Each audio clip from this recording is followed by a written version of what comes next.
Halo semuanya ya, salam kenal ya. Saya cicinya Ardian. Persis di atasnya Ardian, tapi karena Ardian yang lebih dulu masuk ke AFC, nasib lah. Saya jadi downline-nya Ardian di sini. Jadi kalau saya dulunya begitu lulus kuliah, dulu mindset saya cuman kerja karena nggak punya modal untuk usaha. Jadi mindsetnya itu dulu karyawan. Saya termasuk bank yang ditutup kena krismon, ya itu juga ngalamin stres yang luar biasa. Tapi dari situ akhirnya tetap mindsetnya masih karyawan, kerja sama nasabah. Dari nasabah akhirnya kerja di satu perusahaannya kecil gitu, tapi pegang semuanya. Saya rada kalau diajak orang join di network tuh, apa sih kayaknya nggak terlalu percayalah dengan itu. Sampai akhirnya cici saya termasuk orang yang berjasa untuk kenalin network ke kami satu keluarga. Kami bukan orang dari network aslinya, tapi cici waktu itu cerita bahwa sebenarnya network itu bisa ngubah kehidupan orang. Kamu datang, kamu dengerin. Kamu lihat itu apa, jangan belajar ke orang yang salah. Jangan dengerin orang gagal, dengerin harus dari orang yang berhasil. Dari situ saya mulai kebuka, kenapa saya harus alergi dengan network? Padahal network itu benar-benar bisa membuat from zero to hero.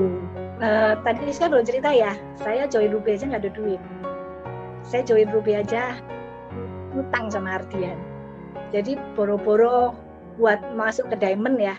Saya start benar-benar dari Ruby. Untuk join Ruby aja saya pinjem sama Ardian. Tetap ya meskipun kita saudara semuanya, tapi hitungan bisnis kan tetap ada. Ardian juga tetap aku tetap pinjeminnya di Ruby, usaha sendiri ya sampai ke Diamond. Dan itu memang tantangan saya. Saat jadi Diamond itu pelan-pelan banget. Jadi Safir berapa minggu kemudian, saya benar-benar jadi Diamond itu baru di 19 Januari. Ya di 19 Januari jadi Diamond benar-benar kerasa, bonusnya beda banget. Nah, benar-benar struggle ngerasain di situ. Saya pulang pergi Bogor, Jakarta, saya tempuh dengan kereta. Perjalanan PP itu kadang-kadang berangkat aja bisa 3 jam sampai 3,5 jam, desek-desekan sampai Bogor lagi. Kereta terakhir itu dari Lipo kan kadang-kadang jam 10 kereta terakhir di Rawabuaya itu 10:30. Saya lari-lari sampai kereta terakhir sampai Bogor kadang jam 1. Nah itu downline saya juga nemenin itu Ci, karena dia bantuin dia. Saya nggak pairing, saya nggak dapat apa-apa juga, tapi saya tetap berangkat, saya dampingin jam 1, setengah 2 itu sudah saya alamin itu, berangkat pagi pulang subuh lagi, prospek dari jam 2 pagi, jam 5 pagi dijemput, sampai pulang lagi jam 12 malam, besok jalan lagi, itu udah kita alamin lah ya, awal-awal perjuangan. Dan itu tujuan saya memang ngebangun untuk tim saya mulai running. Saya tidak hanya kasih teori. Kalau saya nggak ngalamin ini, ketika downline saya juga struggle, saya nggak akan bisa ngomong sama dia, ayo kamu bertahan. Tapi saya sudah ngalamin, saya struggle di sini, saya kerja kayak nggak dapat pairing, sampai mami saya kalau telepon, Siogun kurang berapa, mah? Sudah jangan nanya lagi, aku malah stres. Aku udah nggak mau melihat pairing, udah stres.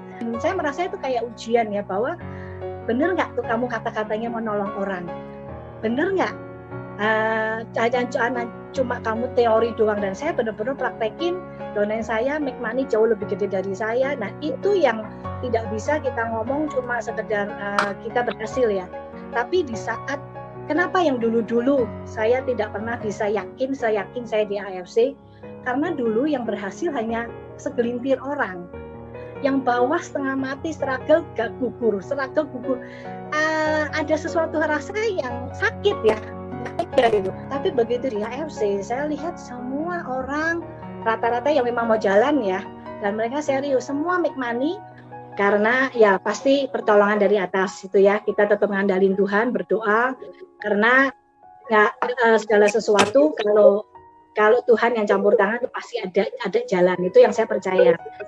Tipikal saya juga salah satunya, kalau saya sudah klik, ada masalah apapun saya akan hadapin. Setiap kali kita nggak bisa menghindari masalah, dimanapun pasti ada. Yang penting bagaimana kita menghadapi masalah itu. Yang tadi Cik Anita bilang, prospek terus ditinggal, itu sebenarnya strategi saya sih. Namanya tarik ulur ya. Kita kan sukanya banyak pertimbangan. Oh ini di pertimbangan. Jadi dia kalau tawarin bisnis nggak langsung itu, bisa berbulan-bulan dihitung ini dulu, dibawa dalam doa gitu kan. Kita mau ajak makan aja ke Jakarta, dia bilang nanti ya saya diskusi dulu dengan Ko Abed dengan anak-anak. Beduh, benar-benar mateng, dia analisa, oke baru jalan. Ya benar-benar melalui AFC ini, Ci Anita yang dulu bukan apa-apa dengan posisi minus sekarang bertransformasi ya menjadi wanita yang luar biasa, wanita yang sukses. Karena teman-teman saya juga adalah proses orang yang berubah hidupnya karena network marketing teman-teman. Makanya saya selalu nggak pernah saya nyerah. Saya selalu, kadang teman-teman jujur ya, kadang saya benar-benar mau nyerah juga.